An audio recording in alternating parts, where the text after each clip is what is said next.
Welcome back to the channel. Are you ready for a little bit more wine knowledge to be poured from our glass of wine to yours? Today, that information is going to be about an often overlooked area of Piedmont known as the Roero. Overlooked because it's nearby and just across the river from the Italian mega famous wines like Barolo and Barbaresco. But the wines here in the Roero are just as every bit fantastic. So let's learn some more about them. The geography. So, where am I standing? Well, if we look to the northwest corner of Italy, you know, the furry part of the boot, you can zoom in on a region known as Piedmont. Here we find the city of Alba. Alba is sandwiched between the wine regions of the Langhe and the Roero. These two regions are very close, butting up against into each other in places. The weather is even similar. Hot and humid in the summers, but cold winters. And it used to snow, but not so much anymore. Hail is a real danger in the area nowadays, especially in the summertime when the fruit is ripe. But while the climates of the Langhe and the Roero may be similar, the reality, the foundations of these areas are starkly different. The dividing line falls along the Terroir River, which gives us a handy reference point for divisions. In the south, it's the Langhe, with its famous denominations Barolo and Barbaresco. To the north is the Roero, and the river creates a divide in, most importantly for our discussion today, soil types. The soils. So, this all comes about because this entire area was once under the ocean in a marine landscape. That's right. If we went back millions of years, I would currently be standing on the sea floor right now. Where our soils become divided is in the time periods where each region popped out of the ocean, so to speak. The Langhe, that happened between 5 to 10 million years ago, depending on where in the Langhe we're talking about. The Roero, only 3 or so million years ago. How does this ancient movement translate into the dirt beneath our feet? It means that the Roero, compared to its more famous neighbor of the Langhe, has much younger soils. Here in the Roero, we have a lot of sand-based soils, and we see quite a bit of limestone as well. In fact, it's not uncommon for farmers today to dig up seashells or fish fossils in their vineyards. These sandy mineral soils will give us fresh, young wines. These are wines that are better for youthful drinking compared to the clay and marl heavy Langhe soils that produce structure. Remember, Barolos and Barbarescos can need years of aging before they are ready to enjoy. If we zoom in on the Roero itself, we can see a diverse landscape of these soils that allow for different grapes to flourish. To the south, the closest to the Terroir River, the closer we get to the riverbed, we see the older of the Roero soils. This means we're going to get more clay. These are areas near Santa Vittoria and Monticello di Alba, for example. On the other hand, if we look out towards the west, they are going to be the cliffs or the Rocche. These sand cliffs will offer us the youngest of the soils of the Roero, and they're great for the white wines that the Roero is famous for. Look for towns such as the town of Pocapaglia. Head north and east, and we are going to find limestone and marl soils starting to enter into the soil. The terroir. Another key factor to understanding the terroir of the Roero is the unique biodiversity that is offered here.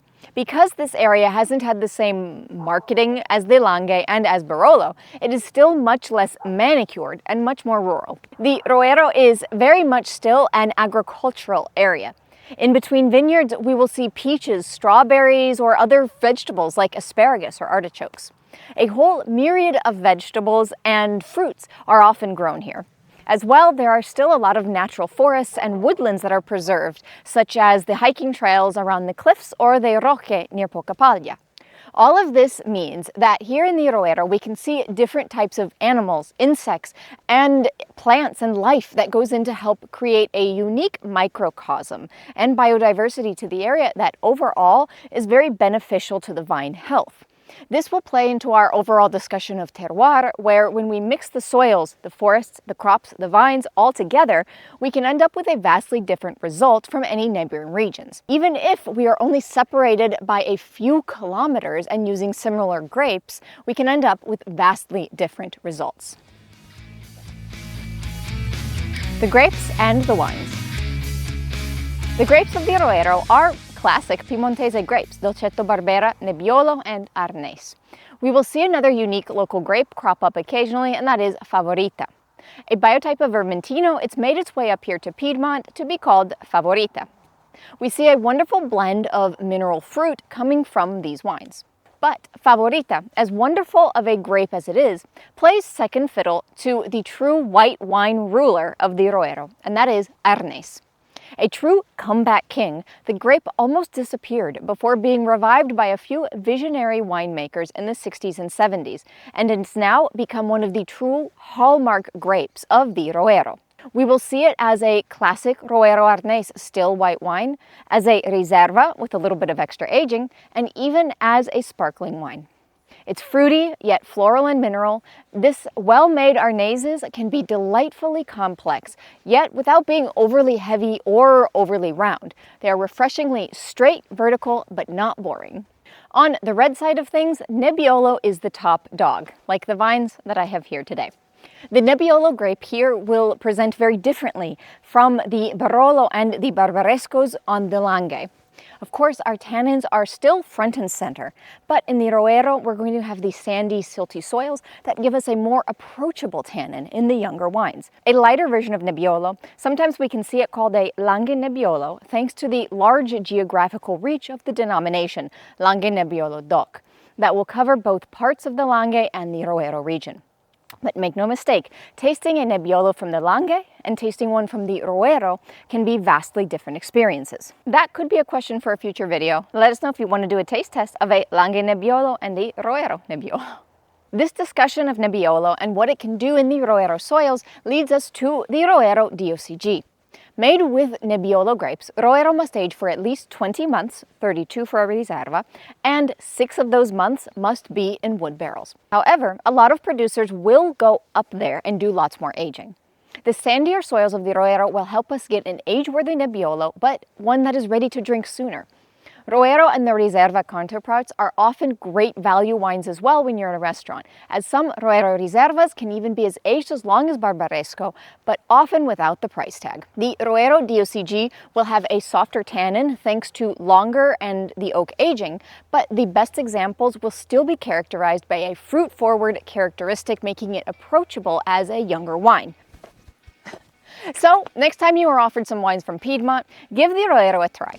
Be sure to subscribe here on YouTube because in the future we're going to be tasting those Roero wines that I talked about to give you a practical guide of what you can expect in your glass.